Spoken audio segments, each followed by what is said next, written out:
Phone storage full হয়ে গেছে, তারপরেও কাজ করছে ঝড়ের গতিতে। কি অবিশ্বাস্য শোনাচ্ছে না? অবিশ্বাস্য শোনালেও এটাই সত্য। চলুন দেখিনি এটা কিভাবে কি করবেন। আমাদের ফোনের দেখা যায় ফোন স্টোরেজ ফুল হয়ে গেলেই অথবা 95% অথবা 98% হয়ে গেলেই ফোন আর কাজ করতে চায় না।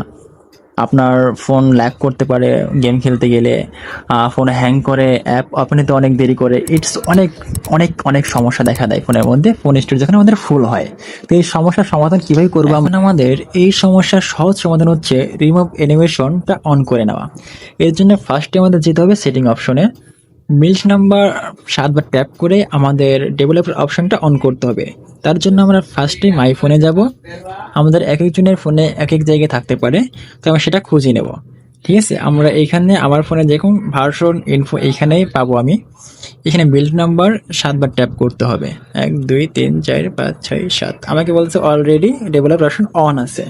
আমি যদি এখন ব্যাকে আসি, এখান থেকে আমি যদি ব্যাক দেই, এই যে সিস্টেম থেকে আমি যদি একদম নিচে আসি, আমার ডেভেলপার অপশনটা দেখতে পাচ্ছি আমি এখানে। এখানে আমি ক্লিক করি, আমরা স্ক্রল করে নিচে আসব। এখানে আমাদের খুঁজে বের করতে হবে ওটা কোথায় আছে। উইন্ডো,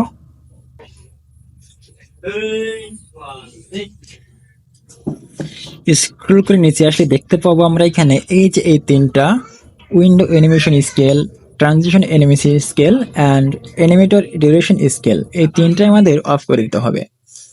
ফার্স্ট আমরা অ্যানিমেশন অফ করে দিলাম, সেকেন্ড ট্রানজিশন অ্যানিমেশন স্কেল এটাও অফ করে দিব, অ্যান্ড লাস্ট হচ্ছে অ্যানিমেটর ডিউরেশন স্কেল, এটাও আমরা অফ করে দেব। ব্যাস আমাদের কাজ এখানে শেষ। এইভাবে যদি আপনি জিনিসটা করেন তাহলে কিন্তু খুব সহজে আপনার ফোন অনেক ফাস্ট হবে। স্টোরেজ ফুল হওয়ার পরে আপনার আরো বেশি ভালো পারফরমেন্স পেতে হলে আপনি অবশ্যই আনইউজড অ্যাপগুলো ইনস্টল করে দিবেন অ্যান্ড ব্যাকগ্রাউন্ড ডাটাগুলো রেস্ট্রিক্ট করে দিবেন। আর ফাইল ম্যানেজার থেকে জাঙ্ক ফাইলগুলো ক্লিয়ার করে রাখুন মাঝে মধ্যে। তো বন্ধুরা, আজকের টিপস কেমন লাগলো? যদি ভালো লেগে থাকে তাহলে একটা লাইক দিন আর কমেন্টে জানান আপনার ফোনে কেমন কাজ করছে। আর হ্যাঁ, এমন আরো টিপস পেতে আমার ভয়েস অফ হৃদয় চ্যানেলটি এখন ফলো দিয়ে রাখুন। ধন্যবাদ।